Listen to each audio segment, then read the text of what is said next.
find Morrow out. does. Morrow is an expert in this regard. He is hoping Sheth does not have the same problems this time around. Yay! There you go. Apparently this version works.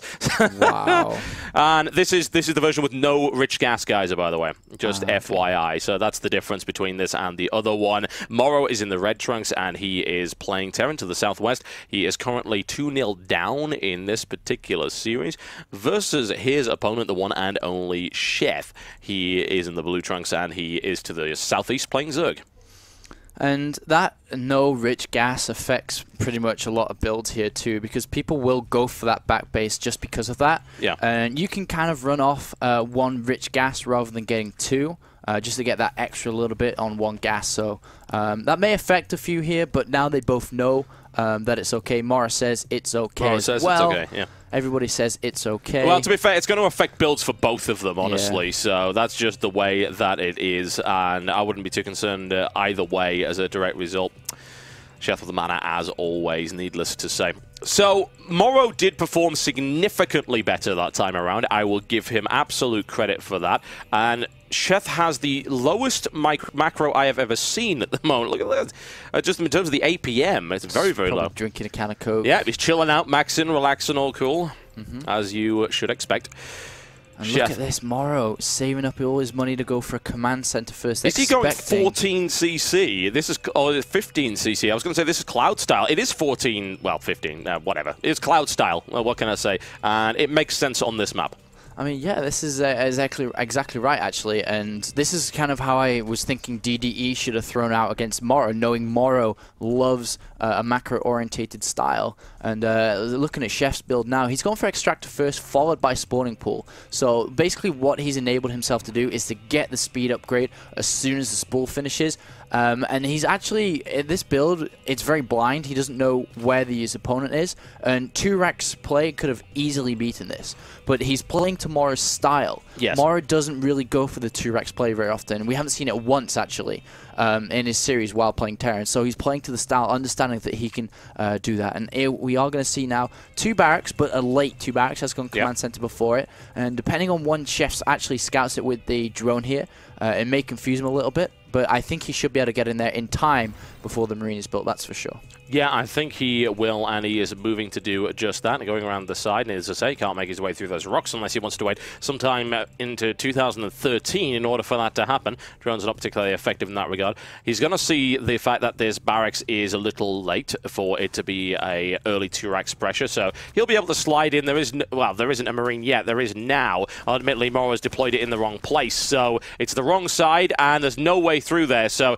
that's a nice free scout right here for Sheth. And a bit of a mistake from Chef, actually. Maybe he's getting tired in the afternoon, needs an afternoon nap. Okay, good. He's pulling that Overlord back, does not want to lose that freely. Nope, and look at this now, he's still in gas, surprisingly. He's at 100 excess gas now, which means, you know, he's most likely going to be throwing down a Roach one. He's building a lot of links.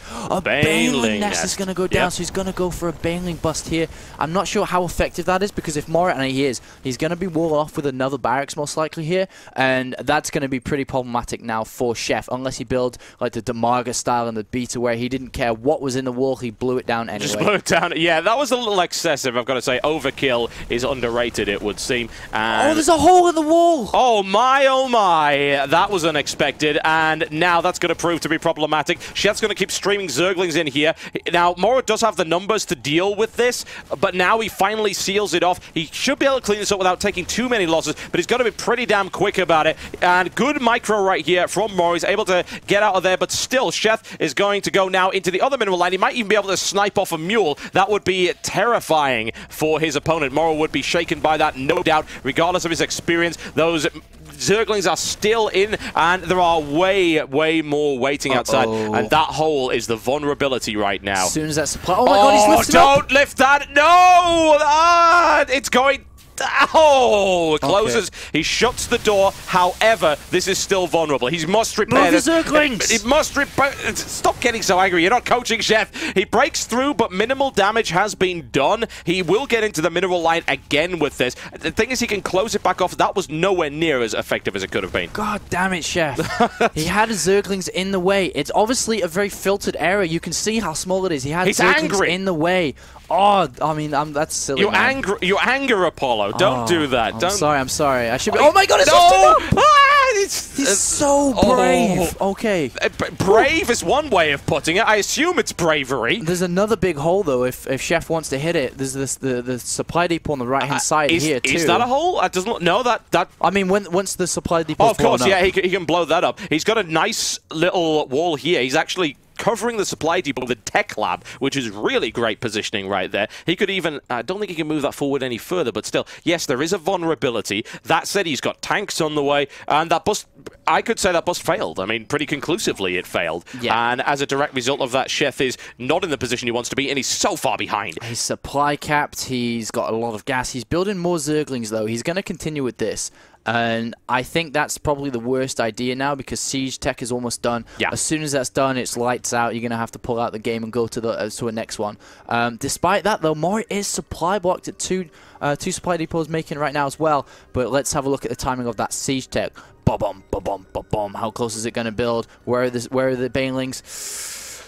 I don't know. I think he's going to be fine. He'll be fine. There's nothing to worry about. Sheth hasn't even started morphing in Banelings yet, and any kind of pressure that does come in, it'll have to be a huge bust to really do damage here. He's even putting a tank I don't know about putting the tank behind it. It might get killed by the Baneling Splash, but still, he does have that tank, and he does have a bunker behind it. 15 Banelings morphing in. It's going to be a very, very strong attack on that. That said, Siege Tech is done. There's another tank coming out, which might get there in time. I think it probably will. He hasn't deployed the tank yet. Yeah, that's a bit of a problem. He needs to do that. He has extended the wall because Banelings are pretty bad versus tanks, so even if the supply depot does blow up, and here's the siege mode, very late. Oh, very late. He kills both barracks, and in he goes. How much damage will he do? More to the point. Going for that, and actually, I think once again this is going to get cleaned up, regardless of the damage done.